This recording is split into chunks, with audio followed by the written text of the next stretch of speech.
Hello friends, एक बार फिर आप लोगों का आपके चैनल हिंदोदय में स्वागत है। चलिए, जैसा कि आप जान रहे हैं कि आप लोगों को अभी तक अलंकार बता दिया गया है कि अलंकार के कितने भेद होते हैं, अलंकार किसे कहते हैं, शब्द अलंकार किसे कहते हैं, अर्थालंकार किसे कहते हैं, उसके कितने भेद होते हैं। इसको आपको परिभाषा सहित और उदाहरण भी आपको देकर समझा दिया गया। आई थिंक आपको समझ में आ गया होगा। अब हम लोग यहाँ पर इस वीडियो में इसके क्वेश्चन को देखेंगे। आज के जो कंपटीशन लेवल के जो एग्जाम होते हैं उसमें इस तरह के क्वेश्चन आते हैं। इसमें हमने बहुत सारे जगहों से क्वेश्चन को कलेक्ट किया है, कुछ पेपर से, और उसको आपके सामने रखा है इकट्ठा करके।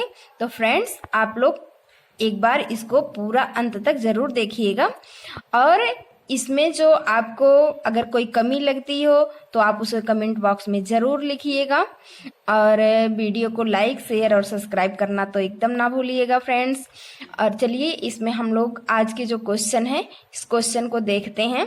इससे संबंधित जो क्वेश्चन आपको इसमें दिया गया है ऐसे ही क्वेश्चन एग्जाम में पूछे जाते हैं। ठीक है, डिफरेंट टाइप के क्वेश्चन हैं और ये जो जितने भी क्वेश्चन हैं सब अलंकार से ही है। आपका टॉपिक अलंकार था, अभी तक आप लोगों ने अलंकार को पढ़ा है, इसलिए ये क्वेश्चन भी केवल अलंकार से ही है। ठीक है, तो इसमें जो पहला क्वेश्चन है वो है अलंकार संप्रदाय के प्रवर्तक हैं। यानी कि क्वेश्चन है कि अलंकार संप्रदाय के प्रवर्तक कौन है। तो आपको पहले ही बताया गया था, फर्स्ट वीडियो में ही आपको बताया गया था कि अलंकार की सबसे पहले चर्चा किसने की। तो फ्रेंड्स, यहाँ पे क्या आंसर होगा? यस, फटाफट अपनी कॉपी में आप लोग नोट कर लेंगे। यहाँ पे क्वेश्चन फर्स्ट का आंसर होगा ग, भामा। फर्स्ट का आंसर होगा ग, भामा। ठीक है, आप लोगों को समझ में आ गया। सेकंड क्वेश्चन है कुंद इंदु सम देह उमा रमन करुण अयन। यहाँ पर देखिए, आपको जब मैं अलंकार बता रही थी तो उसमें कुछ चिन्हों के बारे में भी बताया था कि यहाँ पे जो चिन्ह है उससे भी आप ये एग्जाम में जो आते हैं, जो आपकी पंक्तियां आती हैं उसमें आप पता कर सकते हैं यहाँ पर कौन सा अलंकार होगा। ठीक है, कुंद इंदु सम देह उमा रमन करुण अयन, इसमें अलंकार क्या होगा? इसमें आपका अलंकार होगा, यहाँ पे देखिए सम का प्रयोग किया गया है। तो सम किस में पूछा जाता है? आपका उपमा अलंकार। सम मीन समानता। उपमा में क्या की जाती है कि उपमेय में उपमान की समानता की जाती है। उपमेय में उपमान की समानता की जाती है। तो सम यहाँ पर प्रयोग हुआ है। तो आपको मैंने जैसे बताया था कि सम, यहाँ पर सम मीन समानता, यानी उसमें उपमेय में उपमान की क्या की गई है? समानता की गई है। तो यहाँ पर आपका होगा उपमा अलंकार। ठीक है, हम लोग नेक्स्ट पर चलते हैं। क्वेश्चन नंबर 3 है। क्वेश्चन नंबर 3 है आपका बीती विभावरी जागरी अंबर पनघट में डूबो रही तारा घट ऊषा नागरी। तो इस क्वेश्चन में आपका क्या होगा? इस क्वेश्चन में होगा आपका आंसर, देखिए यहाँ पर होगा अंबर रूपी पनघट। यानी कि यहाँ पर रूपी का प्रयोग किया गया है। तो रूपी किस में आता है? रूपक अलंकार में। अर्थात यहाँ पर रूपक अलंकार होगा। क्यों? क्योंकि वीती विभावरी जागरी अंबर पनघट में डूबो रही तारा घट ऊषा नागरी। तो यहाँ पर अंबर रूपी पनघट में नहा रही है डूबो कर। ठीक है, तो यहाँ पर रात्र की बात की गई है और वो उषा की बात की गई है और वह अंबर रूपी पनघट में नहा रही है। ठीक है फ्रेंड्स, तो हम लोग नेक्स्ट क्वेश्चन की तरफ चलते हैं। क्वेश्चन नंबर 4 है अलंकार के कितने भेद होते हैं? अलंकार के कितने भेद होते हैं? तो आपको पता होगा कि अलंकार के 2 भेद होते हैं, शब्दालंकार और अर्थालंकार। शब्दालंकार और अर्थालंकार। तो आपके ये हो गए क्वेश्चन नंबर 4। अब हम लोग चलते हैं क्वेश्चन नंबर 5 में। क्वेश्चन नंबर 5 है फूल हंसे कलियां मुस्काई।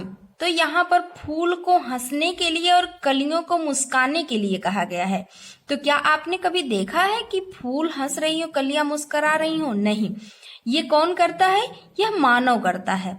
तो मानव का यहाँ पे तो यहाँ पर कलियों का क्या किया गया है, मानवीकरण किया गया है। तो इसलिए क्वेश्चन नंबर 5 का आंसर क्या होगा, मानवीकरण अलंकार। मानवीकरण अलंकार क्या था कि जहां पर जड़ या चेतन पदार्थ का मानवीकरण करा दिया जाए, यानी मानव रूप धारण करा दिया जाए, वहां मानवीकरण अलंकार होता है। ठीक है फ्रेंड्स, तो हम लोग चलते हैं क्वेश्चन नंबर 6 की तरफ। क्वेश्चन नंबर 6 है, माला फेरत जुग भया, फिरा न मन का फेर, कर का मन का डारी दे, मन का फेर। तो अब हम लोग इसमें जानेंगे कि इसमें कौन सा अलंकार है। पहले नंबर तो हमें क्या होना चाहिए कि जो आपके सामने जो दोहा हो उसके आपको क्या आने चाहिए, अर्थ आने चाहिए, क्योंकि अर्थ के माध्यम से ही आप बता पाएंगे, भावार्थ के माध्यम से ही बता पाएंगे कि उसमें कौन सा अलंकार है। जब आपको भावार्थ करने आएगा तो आप आंसर आप मतलब अलंकार खुद ब खुद पहचान जाएंगे। ठीक है, आपको हमने बताया भी था।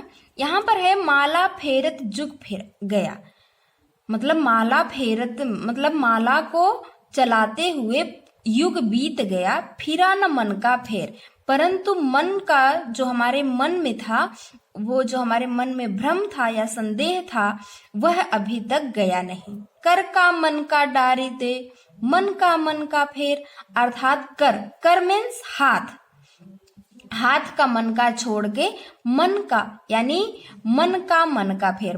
एक मन है जिसको हमारा हृदय कहते हैं, तो अपने हृदय का मन का फेर, यानी कि मन का मीन्स होता है, एक मन का मीन्स होता है मन, और दूसरी मन का यहाँ पर अर्थ है जो मोती होती है, यानी कि माला, जो आप माला चलाते हैं उसमें जो एक मोती होती है उसी को मन का कहा जाता है।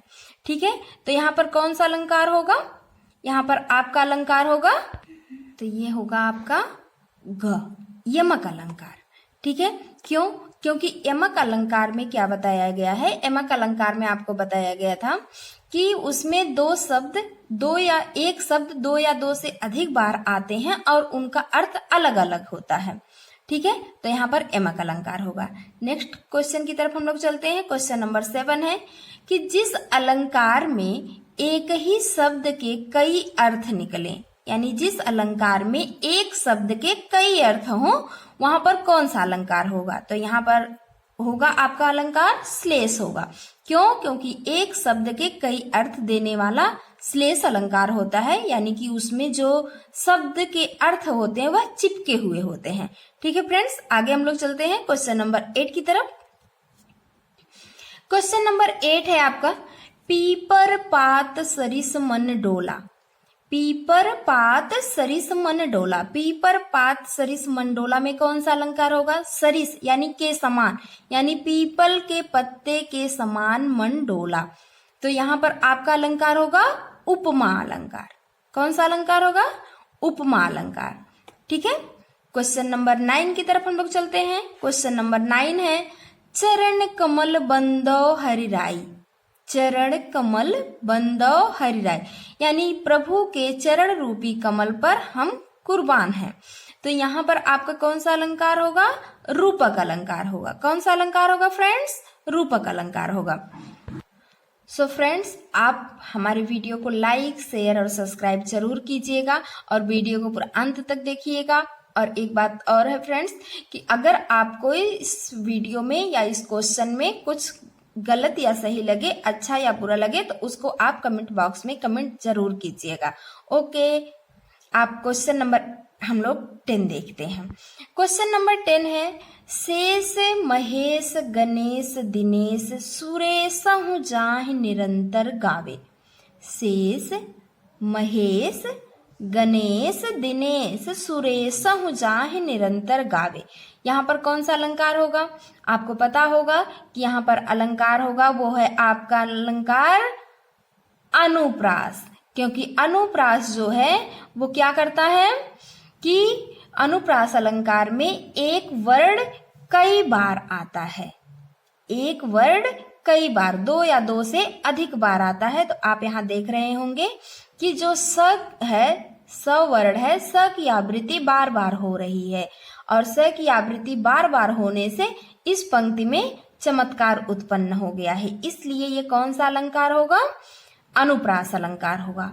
अनुप्रास अलंकार पहचानने में कोई परेशानी नहीं होती है, जल्दी से हम लोग समझ लेते हैं।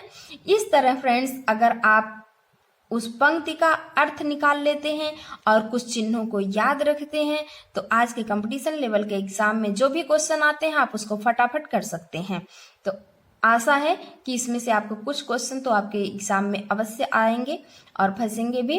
इस तरह के क्वेश्चन पूछे जाते हैं एग्जाम में, और भी कई तरह के क्वेश्चन पूछे जाते हैं, जैसे कि 2-3 आपको दे दिया, वो जैसे मान लीजिए दे दिया, एक दे दिया पीपर पात सरिस मंडोला, दूसरा शेष गणेश महेश दिनेश सुरेश हूँ जाहे निरंतर धावे में, इन दोनों में बताइए कि अनुप्रास अलंकार कौन सा है।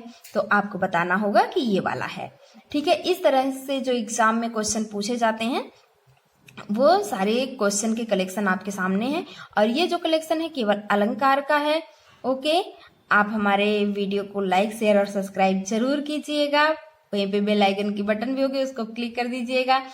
Okay, thank you, bye.